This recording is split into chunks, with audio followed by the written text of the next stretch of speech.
E o Flávio falou aí, né, jogos no meio do caminho que fazem a diferença nos pontos corridos.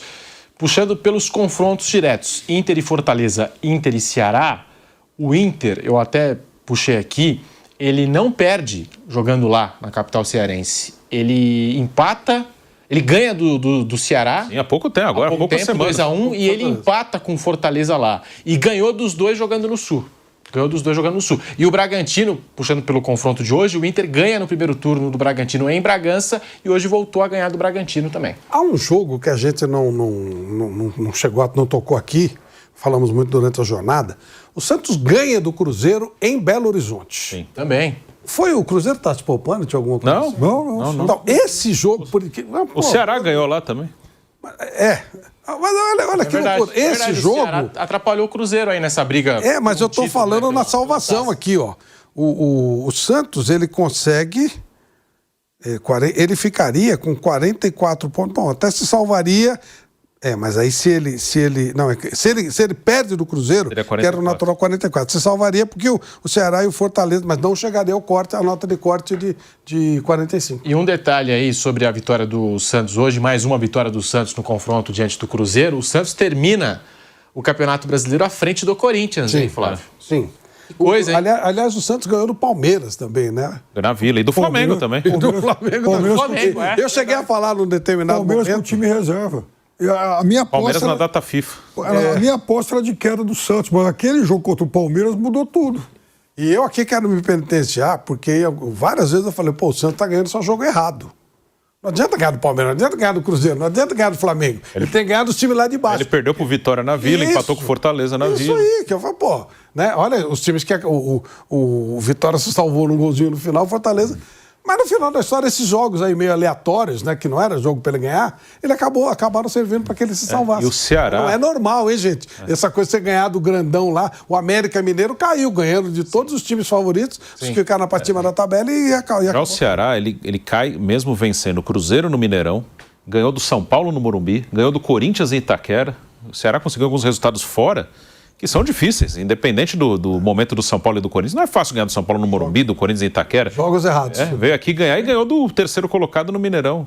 Empatou com o Flamengo em Fortaleza, conseguiu um pontinho o Flamengo, 1-1, tirou ponto do Flamengo e acabou rebaixado. É por conta da lembrança desses jogos aí, o Ceará caindo hoje, eu falei, o Ceará não sei se merecia, né, a segunda divisão, por conta desses jogos, que eu lembro do Ceará sendo pedra no sapato aí dos times que estão ali na parte de cima da tabela do Campeonato Brasileiro.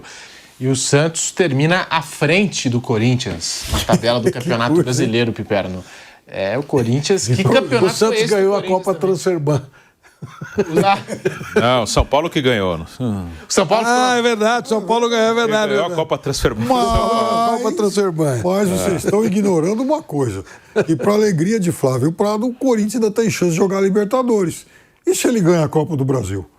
A gente tá ignorando. O Corinthians ganhar a Copa do Brasil seria muito divertido. Você acha que o Corinthians tinha que entrar de férias já, Flávio, para não ter que... Correr esse risco? risco. Não, ganhar a Copa do Brasil seria legal. Aliás, verdade seja dita, o Corinthians é o único time paulista que ganhou algum título esse ano. De novo, o futebol de São Paulo ficou devendo. Verdade. Ganhou o Campeonato Paulista, bailaroba, mas é a única coisa que teve. E ainda pode ganhar a Copa do Brasil. Isso, se ele ganhar 2 títulos, apesar de estar devendo para todo mundo, vai ser o único time a ganhar alguma coisa. Ano passado se excluiu o estadual, que foi o Palmeiras que ganhou ano passado, Libertadores, Copa do Brasil e Brasileiro. O Rio de Janeiro foram 2 com o Botafogo e 1 com o Flamengo. O Rio de Janeiro ganhou as 4 últimas Libertadores e os 2 últimos brasileiros. Pois é. São Paulo não tá ganhando nada. Aí aqui, no caso do Corinthians, ele poderia perfeitamente... Eu já falei, tem um time que merece uma oportunidade da Copa Libertadores. O vice-campeão da Copa do Nordeste, o Confiança, faz um convite gentil, fica aqui na dele, troca com o Vasco. Bom, o Vasco tá uma draga total. O Vasco não vai disputar nada, não faz isso. Foi isso aí, cara.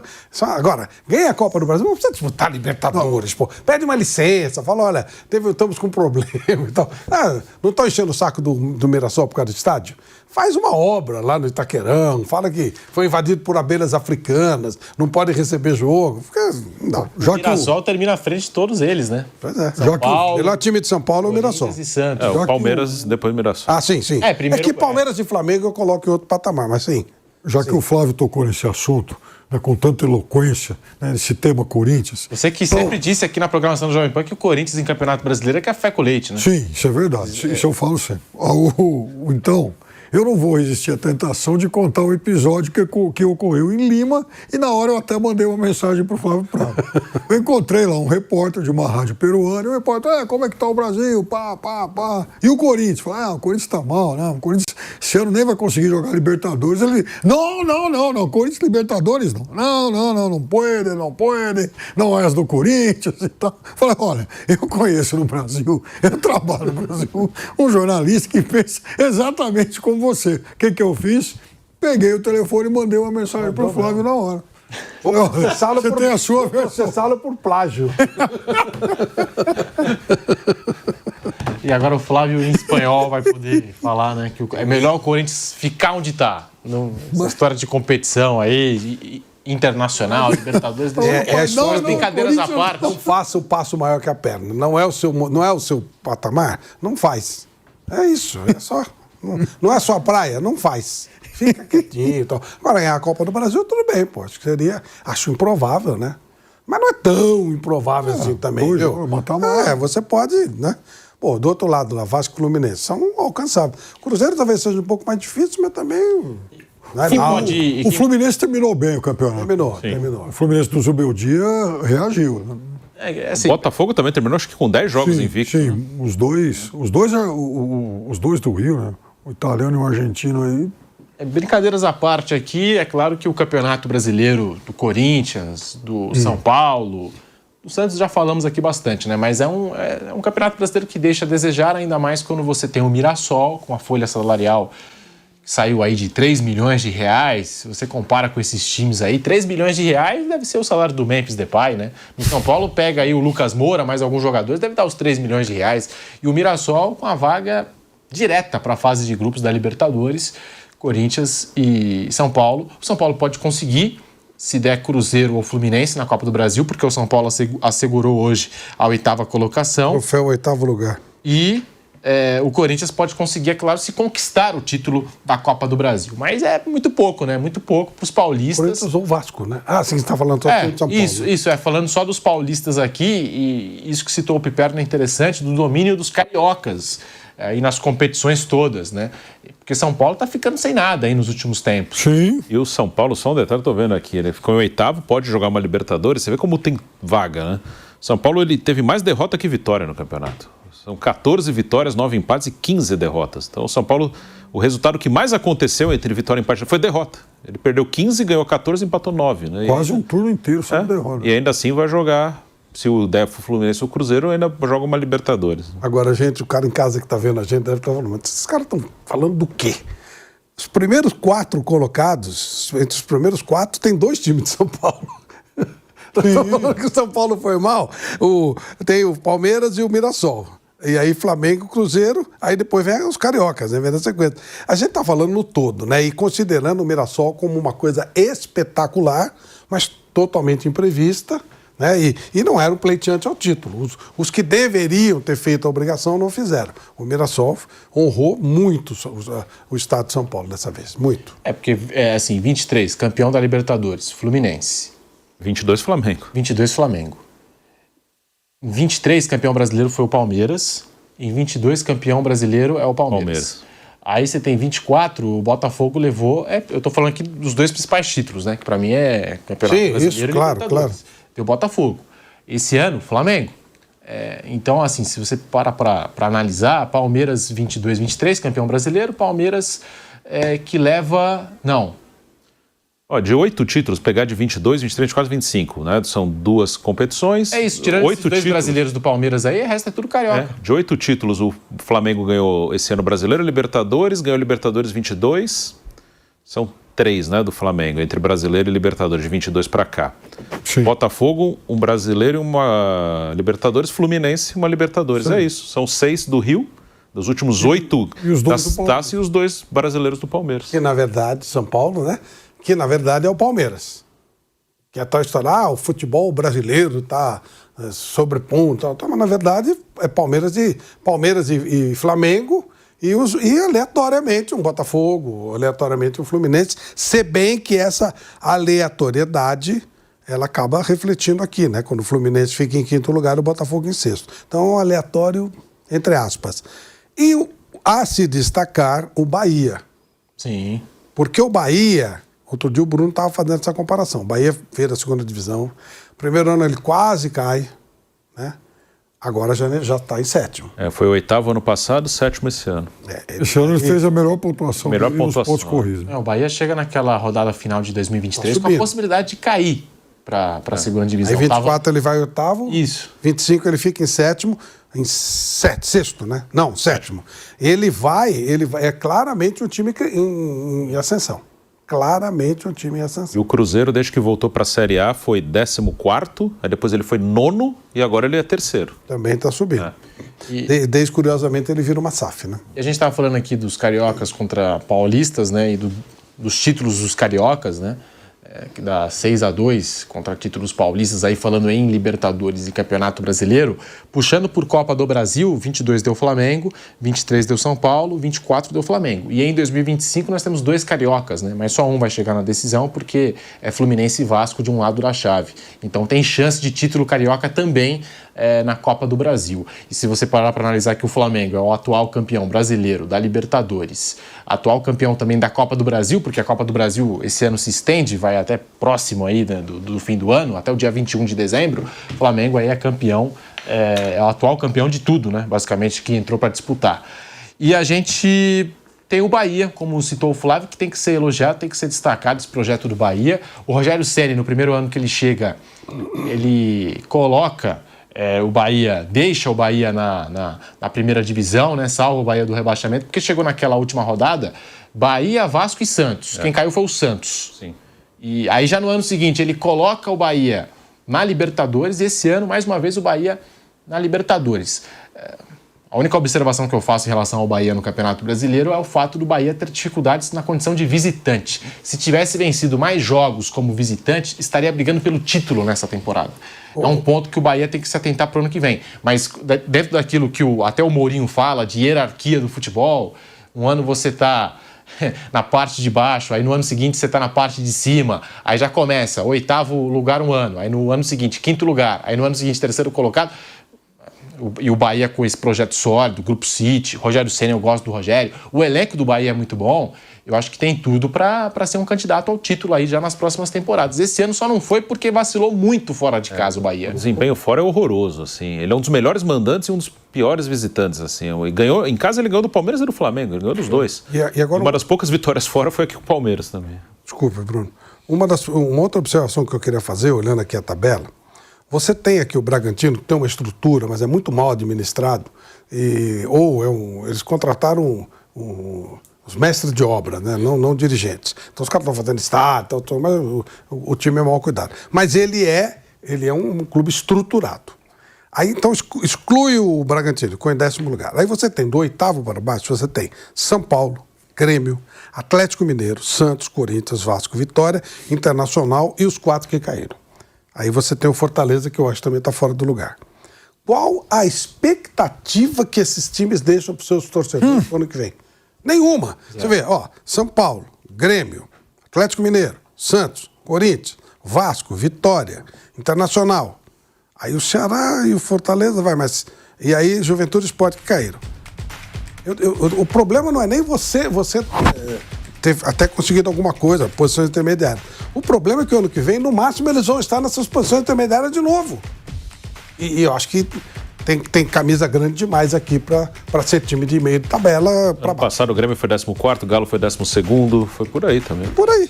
Você vê, o Bragantino, 10º colocado, Mirassol, 4º colocado, Palmeiras, 2º colocado. Então, dos 10 primeiros, parte de cima da tabela, Palmeiras, Mirassol, Bragantino. Isso há 10 anos atrás, você pensar que o Bragantino e o Mirassol estariam à frente de Corinthians e Santos, isso seria, assim, inimaginável. Tem um monte de projeto. Não passaria pela cabeça de ninguém um negócio desse. Pois aí que tá o negócio. Tá cheio de projeto novo aí pelo interior afora, outras capitais, outros centros né, não tão importantes no futebol que estão tomando lugar dessas camisas grandonas. O Corinthians e o São Paulo estão nesse bolo agora todo ano. E mesmo no interior, o Novo Horizonte que está batendo na trave todo mas ele é um projeto consistente. Está batendo na trave todo ano. É um projeto consistente. O que subir, está batendo na trave todo ano. É projeto O que subir já aumenta a receita, direito de transmissão aumenta, tudo aumenta, né? Patrocínio. Pega todos esses times aí, eles não têm... Ou melhor, pega esses gigantes do nosso futebol, que citamos aqui, que a gente não sabe o futuro deles. E pega Mirassol, Bragantino, tem o Novo Horizontino, como citou o Flávio, que está todo ano aí batendo na trave, uma hora vai subir para a primeira divisão. Esses times... O Fortaleza, que caiu esse ano, mas o Fortaleza tem um projeto sólido, ao ano que vem, sólido de futebol, né? Eles não têm a mesma torcida de um Vasco, por exemplo, que já é uma torcida nacional, mas eles são organizados, então eles se tornam minimamente competitivos e estão tomando conta aí do lugar dessas equipes. Né? Mirassol, Bragantino está tomando conta de lugares de times grandes aqui do futebol brasileiro. Eu citei o Atlético Paranaense, que foi outro que jogou a Série B, não sei se agora segue, porque o Atlético foi um projeto de um homem, basicamente, que era o Petralha. Ele já está mais velho, teve seus problemas de saúde, não sei agora como é e como será a continuidade depois que ele não dirigir mais o clube. Mas o Atlético também, nessa questão de um projeto organizado, eu repito, não sei se está agora do mesmo jeito ou não, ou se já está num momento mais difícil, mas no momento que ele organizou, o Atlético, por uma década pelo menos, teve consistência. Lá atrás ele ganhou um brasileiro em 2001, foi vice em 2004, aí chegou uma final de Libertadores em 2005, teve um momento aí que teve uma queda, chegou a ser rebaixado, voltou no primeiro ano. E, mais recentemente, ele tem 2 títulos de Sul-Americano, um título de Copa do Brasil, mais uma final de Libertadores em 22 contra o Flamengo e várias participações em Libertadores. Ele participa com frequência. Aí, ano passado, deu tudo errado e caiu. Agora voltou. Vamos ver se ainda é um projeto consistente ou se depende muito de um homem só e se ele ainda está conseguindo tocar bem o clube. Mas é outro exemplo de um time que também não tem uma torcida nacional, nem era a maior torcida do Paraná, o Coritiba sempre foi uma torcida maior, mas que num período, pelo menos, em que ele teve organização, ele conseguiu chegar em 2 finais de Libertadores e ganhar a Copa do Brasil, ser vice-brasileiro, ser campeão brasileiro, enfim. E a gente está falando aqui... Eu gosto da ideia de SAF, não do 777, eu gosto. Até do Textor eu tenho muitas dúvidas, mas uma SAF bem feitinha, bem organizada, eu acho legal que é uma empresa, você tem de quem tira cobrar a responsabilidade. Mas não precisa. O Atlético Paranaense é o Petralha. O Palmeiras, basicamente, era o Paulo Nobre, a Leila. Mas aí você acaba ganhando uma estrutura que ela fica consistente. Quando o Paulo Nobre saiu, o Palmeiras seguiu a trilha. Quando o Bandeira de Melo e a equipe dele saíram, o Flamengo seguiu a sua própria trilha, né? Então não precisa... Eu tenho certeza, embora o Fortaleza tenha se transformado numa SAF, mas na hora que o Marcelo Paes sair, tudo indica que a coisa vai seguir mais ou menos dentro.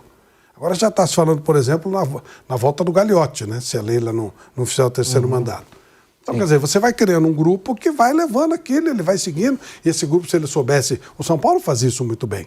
O São Paulo criou um grupo de trabalho para criar o Morumbi. Depois do Morumbi, ele começa a investir em futebol. E aquele grupo vai levando até 89, quando aí acontece a trágica eleição do Juvenal Juventus, aí vira tudo de ponta cabeça. Mas você consegue fazer sem ser uma SAF. Se não quiser ser SAF. Mas eu não tenho nada contra também, não. Tem que ser uma coisa bem feita, bem pensada, bem organizada. Ou um investidor legal. Vocês acham, por exemplo, que o Grupo City escolheu o Bahia, que é legal, foi uma bela escolha e tal. Mas se ele visse uma abertura, por exemplo, no São Paulo, não iria dar uma preferência para uma cidade onde tem um poder aquisitivo maior e um grupo de torcedores maior? Muito provavelmente. Mas não acha espaço para isso, né? Aí fica complicado. Um Corinthians, imagina. Quantos investidores não gostariam, e gente séria, gente querendo realmente fazer a coisa andar, não iam querer uma camisa como a do Corinthians, que é preciosa, né? E tem uma coisa, né? É que os modelos lá de reestruturação do Palmeiras e do Flamengo hoje, eles teriam mais dificuldades para serem implementados hoje, porque também o endividamento dessa turma toda já ficou bem maior do que era o de Palmeiras e Flamengo. Quer dizer, porque a bola de neve ela está ficando grande, ela está ficando maior. Então, quanto mais tempo demorar para fazer esses ajustes, mais difícil vai ser. Você lembra quanto o Palmeiras devia quando o Paulo Nobre assumiu? Eu lembro, ele colocou 200 milhões. Ele colocou 200 milhões. O Corinthians já deve 10 vezes mais. São Paulo por isso que eu acho que vai ficando cada Hoje vez as dívidas são maiores do que eram naquelas. O que rola de dinheiro no futebol é muito maior, sim, mas também as dívidas são. O que pode também significar uma maior facilidade de captação. Com a chegada das bets, você tem um dinheiro maior envolvido. Talvez, proporcionalmente a maneira de captar também seja mais fácil. Mas aí, né, Flávio, tem clube gastando 20, 30 milhões de reais por mês com folha, essa coisa toda. Sem responsabilidade. Aí é difícil. Aí não tem dinheiro que chega. Aí não dá. Aí não adianta. E o Paulo Nobre, eu lembro que ele falava um negócio na época que era com relação aos direitos de TV. Porque era muito comum todo mundo bater na TV Globo e antecipar as cotas. Então tinha clube que antecipava de 2, 3 anos, né? E no primeiro ano. O Inter antecipou com 20. O Inter. Agora, esse Inter aí. Pois é, esse Inter. O Paulo Nobre, eu lembro que ele falou que quando ele chegou, o Palmeiras já tinha comprometido 75% das receitas de TV, já tinha antecipado tudo. Então, só no segundo mandato dele, que o Palmeiras conseguiu passar a receber a bolada toda. Porque só tinha sobrado uma fração. O resto já tinha sido antecipado. Então precisa ver também como é que hoje Corinthians, São Paulo, Vasco estão agindo em relação a isso aí, né? Você sabe que eu acho o transfer ban para esses times uma bênção.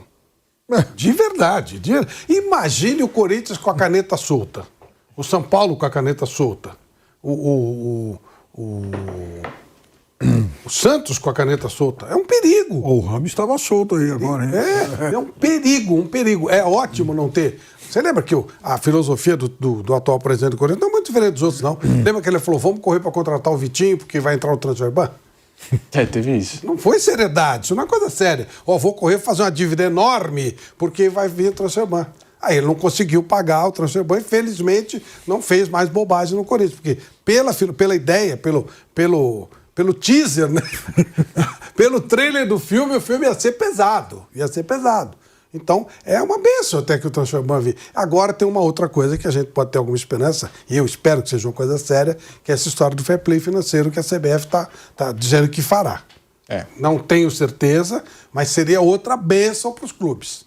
Porque você não pode deixar gilete na mão de macaco numa loja de cristal.